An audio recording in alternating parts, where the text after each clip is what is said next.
What's up, Internet? Welcome back to Citizen Sleeper 2 Starward Vector. If I'm a little bit low volume right now, it's because we're doing a late night recording session. Hell yeah.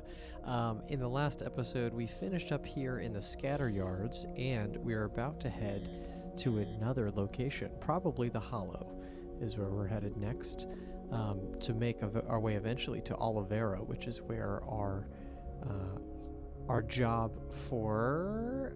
I forget her name is, hold on, where are we looking at? So, Carmen, right, Ankita, right, I knew it was an A name, so right, so Carmen is going to be found there, but first, we're looking for the fraction ship in the Hollow, and I'm sure this is going to get us this is going to maybe give us an ending if we go for it, right? We might be able to find a ship that takes us out of this, the Starward belt entirely. Alright, well, we're done here for this day, it seems, so onward and over. Here we go. So supplies, we're doing really well in terms of everything that we need. We have a full crew here. Let us head out, use the map, and we're gonna head straight to the Hollow.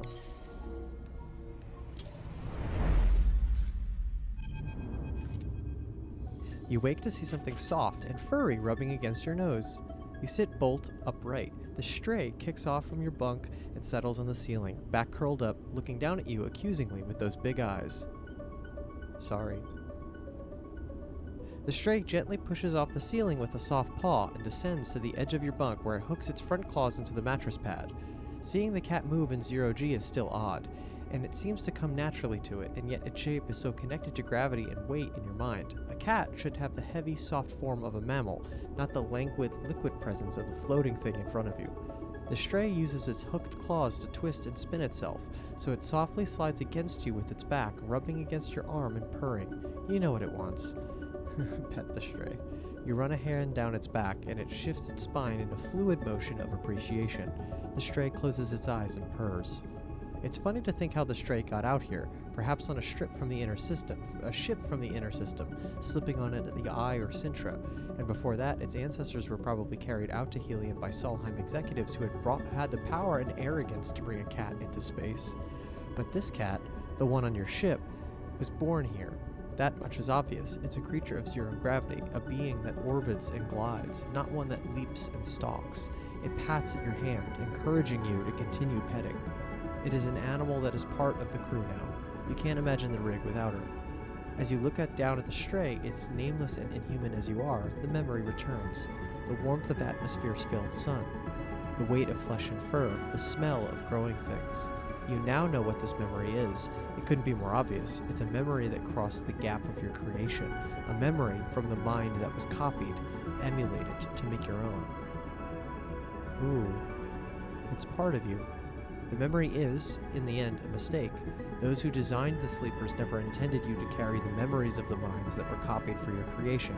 They wanted you to emerge as new beings, offshoots from the branch of a human's life, to be cut short when needed. But mistakes can so often become the most powerful and meaningful of emblems. They can guide a being more strongly than any success ever could. That's because at the heart of every mistake is the possibility of change, of a shift in the status quo.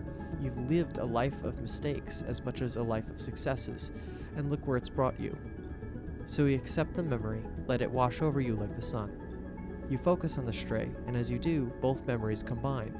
You're stroking both cats, separated by time and space, feeling both sets of sensations in double exposure. This doubling is what defines you. You are multiple, branched, diverse. You make no apologies for this, and you know that you will only accumulate more selves, more variants, as you persist. You claim the mistake and the possibility it offers you.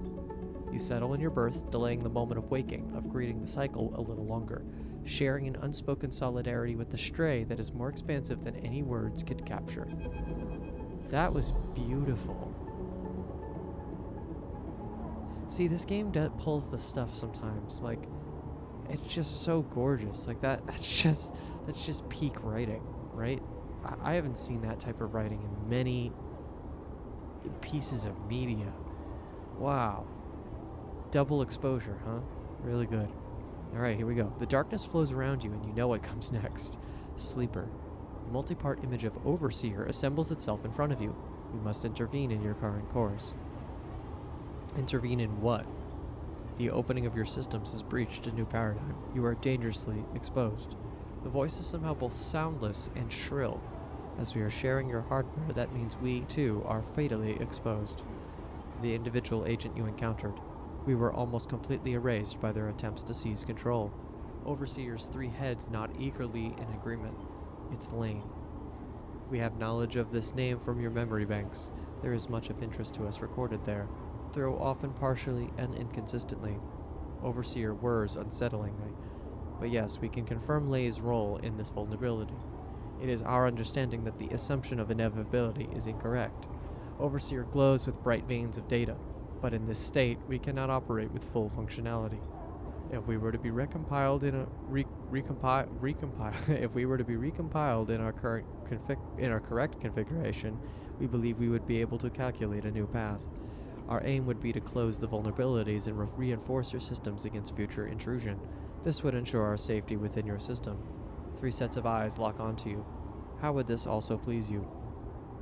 You can stop it? Correct.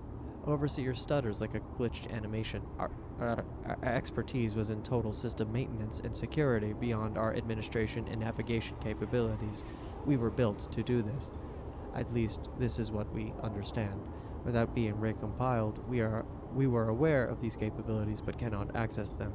We are confident to a substantial degree that we will know how to complete the process once recompiled. The 3 heads nod to one to each other. Then recompile. The heads revolve thoughtfully for a moment. Without our originating code-base, we cannot recompile. Overseer flickers. If you were able to speak with a Solheim systems engineer, perhaps lead engineer Jakob Kandinsky, perhaps we could acquire it. The heads stare at you expectantly, like 3 partially deconstructed puppies. Solheim is gone. Yes. The heads nod repeatedly. Of course. The heads continue nodding. We were, of course, aware of this. You look at the fragmented program itself, its systems unstable and broken. You realize it is far worse off than you, and its collapse is almost inevitable. How could it possibly save you? It is a difficulty. Overseer flicks between poses. But all codebases are held in centralized Solheim facilities. They are Station AE-1, the Con Channel Operation Center, and the Control Center of the HAB-PEP, or Helian Asteroid Belt Photovoltaic Extraction Project. Overseer smiles helpfully. HAB-PEP, is that dark side? Overseer immediately latches onto the thought. Based on your memory banks, you believe so, correct. It occurs to you that this entire conversation is happening within your head. This is an unsettling feeling. I can't go back to dark side. Correct.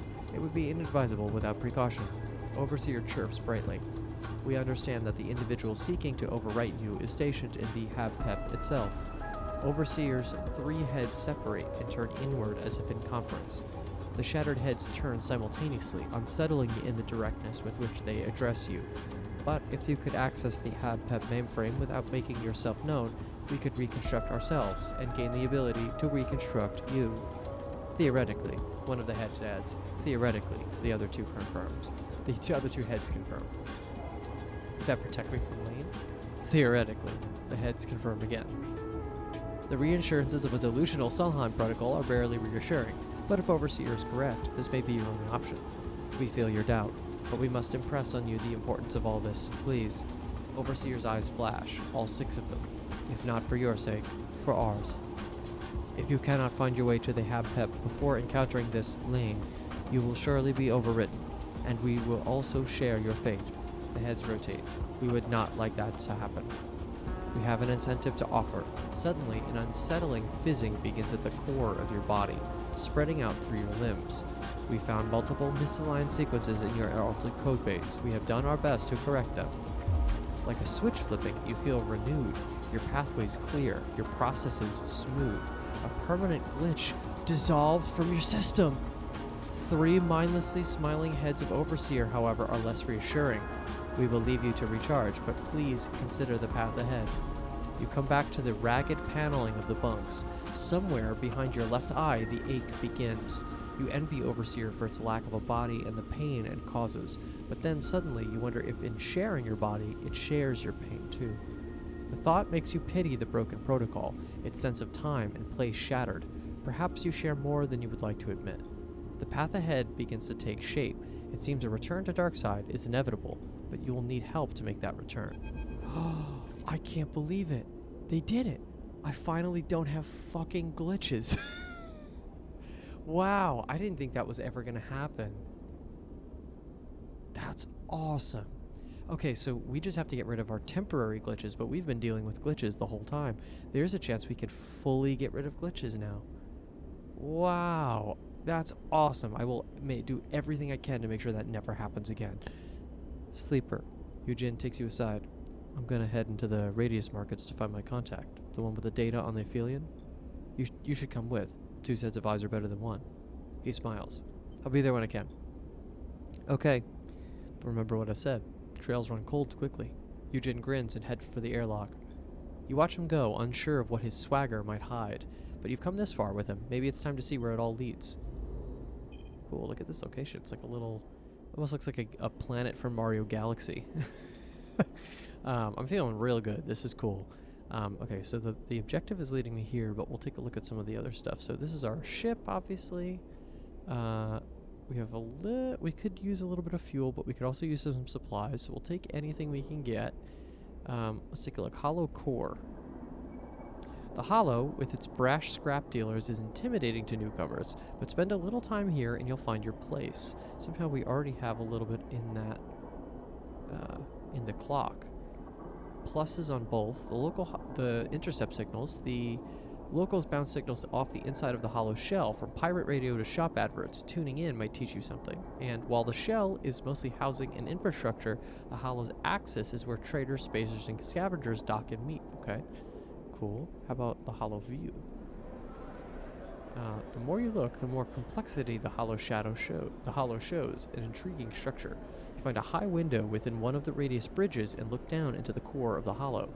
A good spot for sketching. Sketching, right. I forgot that's something we want to do. Maybe we use our glitch on that, just in case. Let's see what happens. Nice. Positive result. That's great. Okay. And then our objective... I plussed up on all of this. So, right, because we have all four of our skills right now are pluses now, which is so nice. That reduces my stress by a lot. Cool. Okay, so the readouts say, ask around. The markets have plenty of stalls and their regulars. One of them must know something about Eugene's contact. And the other one, the bustle of the markets looks like chaos, but over time, you might be able to notice the patterns and spot Eugene's missing contact. Got it. Okay. So let's unlock more of the world. This 6 is interesting. I actually don't know where to use that. Maybe on some of the other stuff. But let's just see what happens when we start. Because I'd love to. Let's get all of the. Yeah, let's get all the new locations together. Cool. New location discovered. Okay, what do we got? We got this guy. Debris dealers. So we can get more of our fuel. We can get sell processed scrap. The Hollow has plenty of raw scrap around, but high quality processed plate is of significant value here. Interesting. I haven't seen that yet. Okay, and what about the other one? This guy. Yeah, here we go. Here's our food. Fill supplies. And then buy a meal. Bella gets fresh supplies from Greenbelt, but it's what she does with them that impresses her customers, making finely diced Shirazi salad. Okay, and we have our 6 left. Maybe we just use our 6 on the objective.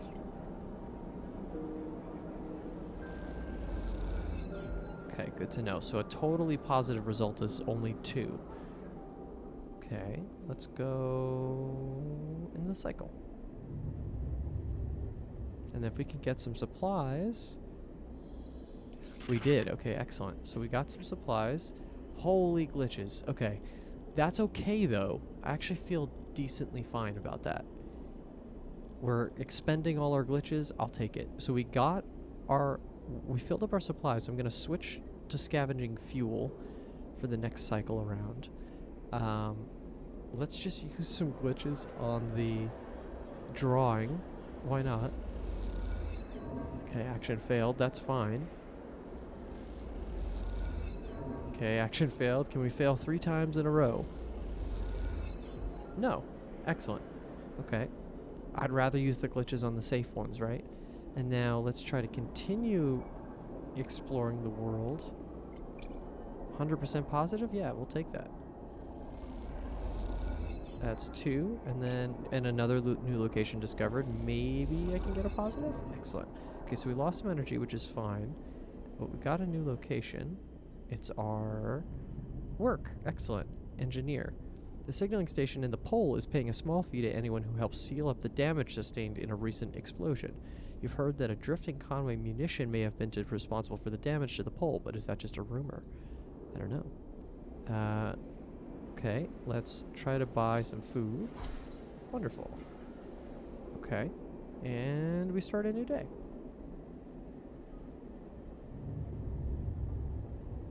Gonna want to work soonish so I can keep that money up, right?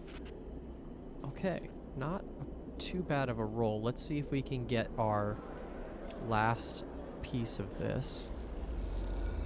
Nope. Okay, we'll hold off on that for now. Let's finish up the rest of these. So let's try to get this in the 2.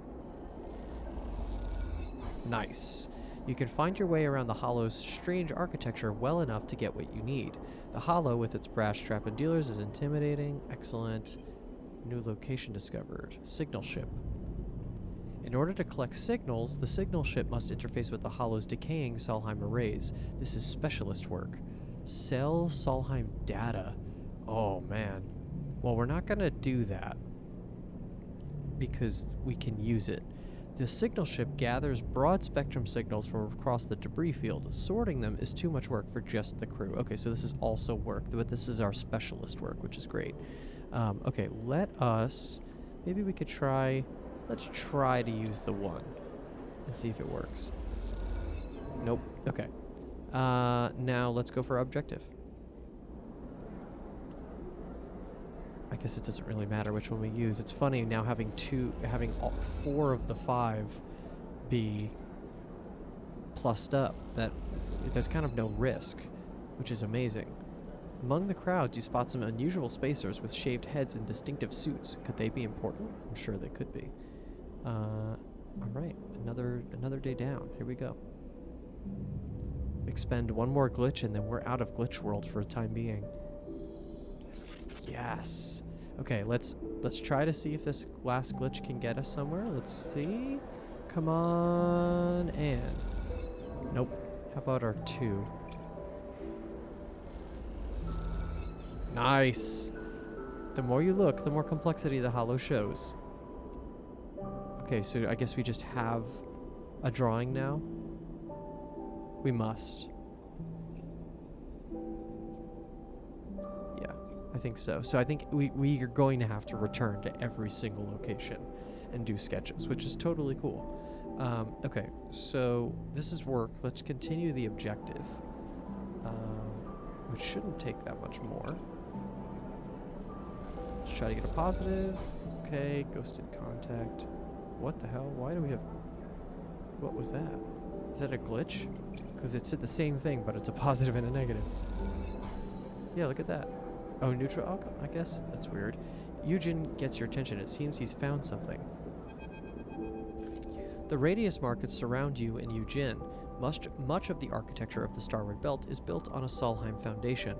As a corporation from the core, Solheim structures tend towards cardinal directions, towards respecting gravity in a place where it has little effect. But the radius markets have no such bias, and no singular direction. Instead, the stalls and shops, built from scrap frame and hull plate, project outwards from all 8 of the surrounding walls. The effect is overwhelming, with activity and interest in all directions. Between the windows that open up to faint stars, scrap dealers, street food vendors, data fences, and tailors compete for the attention of the stream of customers drifting around you. Sleeper. Eugen draws close to get your attention, his voice barely raised. Take a look. He jerks his head, motioning down the market. You refocus your attention, your eyes drawn to a group of dark-suited spacers with shaved heads, 5 of them gathered around another retreating figure. The spacers are noticeably distinct from the rest of the crowd. Their tight and complex suits are kept in pristine condition and all in the same design, a rarity amidst the Starward Belt's ramshackle fashions. You see one of them is gesticulating aggressively, chopping the hair with his hand. Eugene nudges you again, not the singers. You glance at him, unsure of that term, the one they're threatening.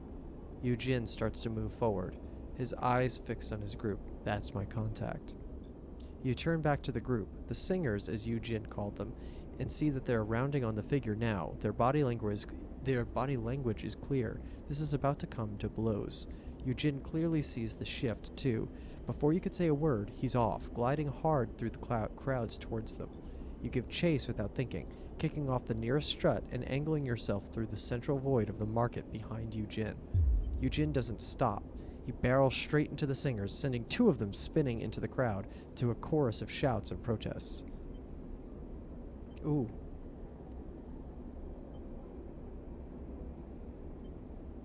Oh, I don't know.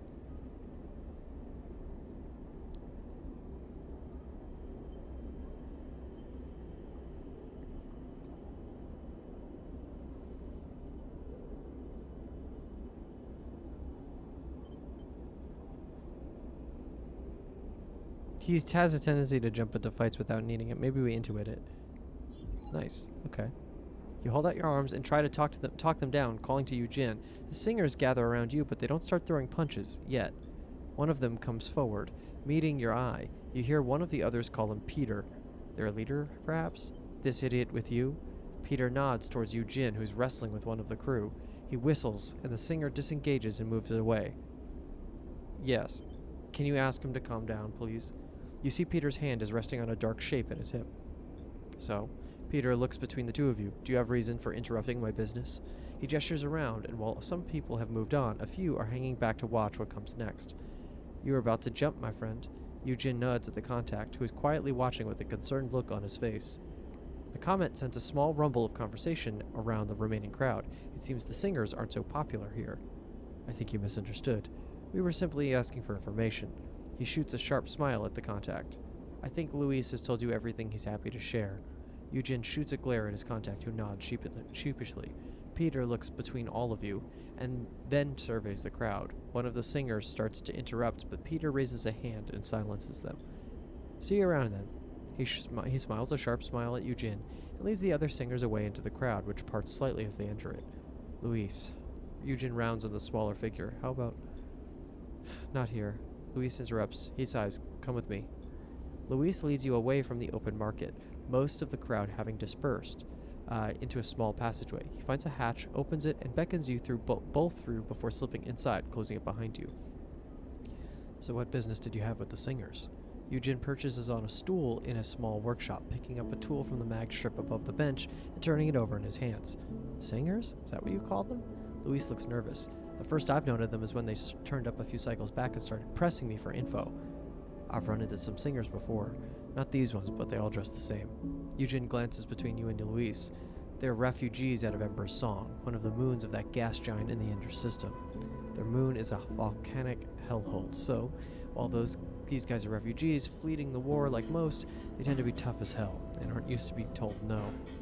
That part checks out. Luis smiles a weak smile. They've been pressing me for data for cycles ever since they showed up. My data. Eugene clicks the tool back on the mag strip and fixes Luis with a hard stare. You've been shopping it around then? Trying to drive a bidding war? Luis holds up his hands. No, nothing like that. He's afraid of Eugene, and you worry why that might be. I just wanted to verify the data. I asked around. So when I showed it to you, well, they mentioned a fraction drive?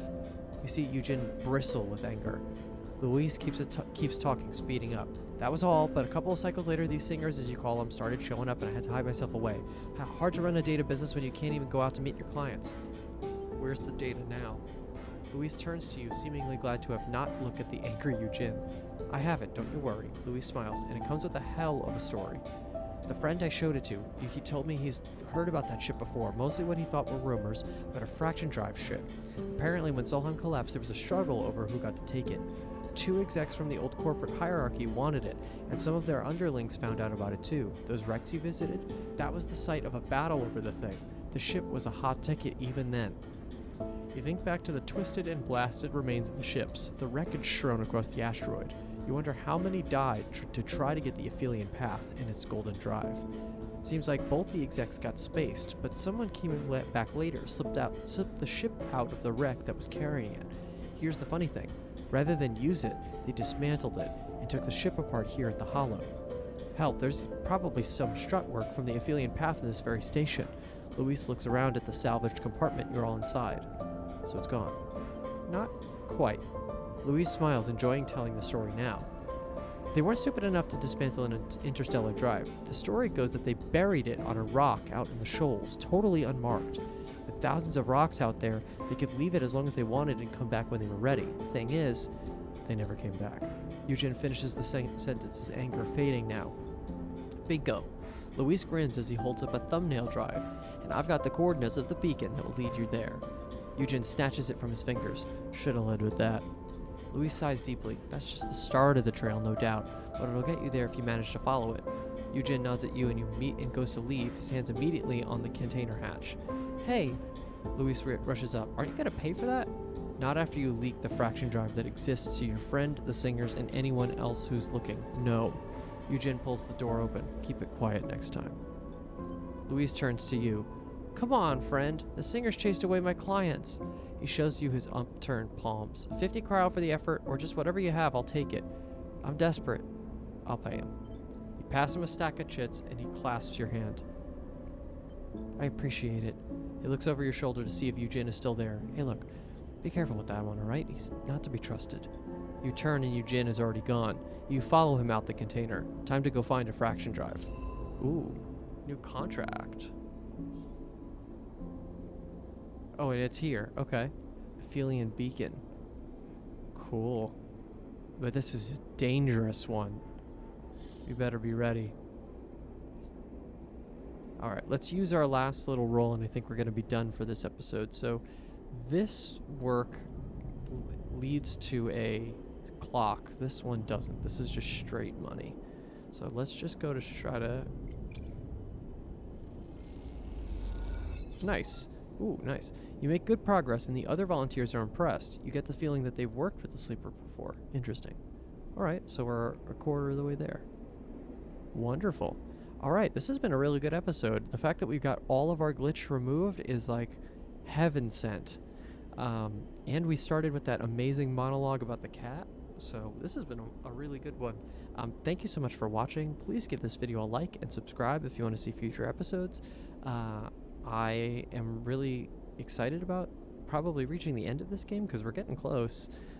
Maybe do a little bit of like a tour around the whole map, but otherwise I think we're doing really well.